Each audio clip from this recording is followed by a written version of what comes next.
Joyeux matin mon jardin. Regardez cet énorme bourdon qui vient butiner dans les mauves. Il est énorme. Ici c'est un espace un peu plus fleuri où les fleurs ont été semées l'année passée. C'était une pochette surprise. Donc je ne savais pas pas forcément ni ce qui allait pousser ni ce qui était vraiment planté.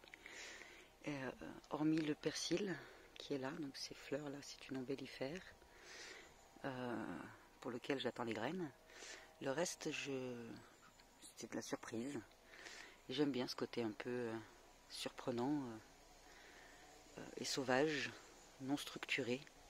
Ce mélange de fleurs là, et puis ces incroyables mauves sylvestres qui produisent une quantité de fleurs merveilleuses, belles, bonnes à faire sécher, bonnes à mettre dans les assiettes, médicinales en tisane, ça adoucit les voies respiratoires, c'est émollient, c'est-à-dire que c'est doux, et ça va, par exemple si on a la gorge qui gratte, comme moi maintenant, je vais les prendre en tisane, ça va me protéger la gorge, ça va mettre un petit voile dessus qui adoucit. Bref, ce que je voulais vous montrer dans ce petit coin, c'était notamment celui-ci.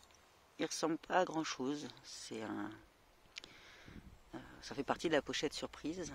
Regardez d'ailleurs la belle mauve derrière. C'est un radis noir. Et puis comme je n'arrose pas, ni l'année passée ni cette année, ce radis noir il m'a paru un peu trop... il allait être trop fort, donc je l'ai plutôt laissé monter en graines, puis je me dis comme ça je pourrais faire de l'échange de semences. Et il se trouve qu'il a été complètement couvert de pucerons. Vous l'avez déjà vu dans certaines vidéos, et c'est toujours le cas. Voilà, ici il y en a un deuxième pied, regardez ça, on voit même plus sa tige, tellement il est plein de pucerons. Mais qui dit plein de pucerons dit arrivée des prédateurs, c'est-à-dire des coccinelles. Et comme de toute façon, ce radis noir n'était pas là pour que je le mange, mais pour faire des graines, et qu'après tout, si ces graines n'arrivent pas à maturité, j'aurais partagé avec les insectes, je l'ai vraiment laissé comme ça. Et regardez cette quantité de coccinelles qu'il y a sur ce pied. 1, 2, 3, 4, 5, pardon, 1, 2, 3, 4, elle est où la cinquième? Bon, là je la vois plus, en tout cas il y en a encore une autre ici. Ici il y en a aussi, encore une là, enfin j'arrive pas à vous la montrer sur là, encore une autre par là. Chut. Il y a aussi des énormes larves de coccinelles. Regardez celle-ci là. Ça, c'est une larve de coccinelle. Alors c'est marrant parce que bien souvent on adore la coccinelle, la bête à bon Dieu, et la larve, elle nous fait peur parce que... je l'ai retrouvée là, bref. Parce qu'elle est un peu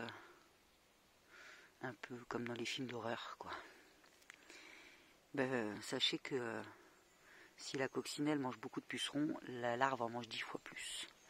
Donc elle est très très intéressante pour nous, qui ne voulons pas avoir trop de pucerons.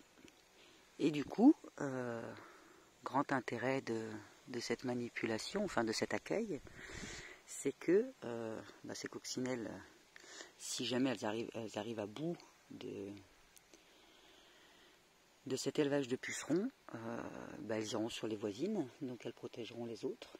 Elles vont faire des bébés, il y a plusieurs cycles sur l'année au niveau coccinelle. Et en plus, les pucerons, s'ils sont là, ils ne sont pas ailleurs. Donc voilà, là c'est mon petit élevage d'orties où j'en garde quand même quelques-unes parce qu'on aime bien les manger. Vous l'aurez déjà compris ça.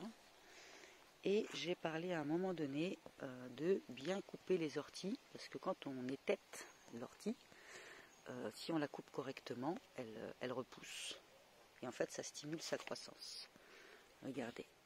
là j'ai coupé à ras au-dessus du nœud. Et vous avez, comme pour le basilic, hein, 2 pousses qui sont en train de partir depuis l'aisselle des feuilles, 2 autres encore en dessous. Et si vous regardez bien, elles sont toutes comme ça. Là, on en a 2. Là, hop, on en a 2 qui sont en train de pousser. Et vu que c'est les jeunes pousses qu'on mange, eh bien, je vais pouvoir les récolter. Un peu sur le même principe que la salade à tondre. Moi, je fais de l'ortie à tondre. C'est-à-dire que finalement, je n'en récolte pas que au printemps quand les jeunes orties sortent de terre, mais j'en récolte pas toute l'année non plus, parce qu'il arrive un moment où leur optique, c'est quand même de faire l'amour, d'avoir des fleurs et des bébés, des graines. Elles vont quand même monter en graines. Donc celles-ci, il va falloir que je les taille justement, parce que sinon, je vais avoir trop de graines d'ortie. Mais voilà. Comme quoi, même les orties, ça peut s'élever. Et que si on les taille correctement, eh ben on peut largement prolonger la production. Sur ces belles images de régénérescence de l'ortie et d'augmentation de la production, on reste sur la thématique planter un jour, récolter toujours. Belle journée à vous. Ciao.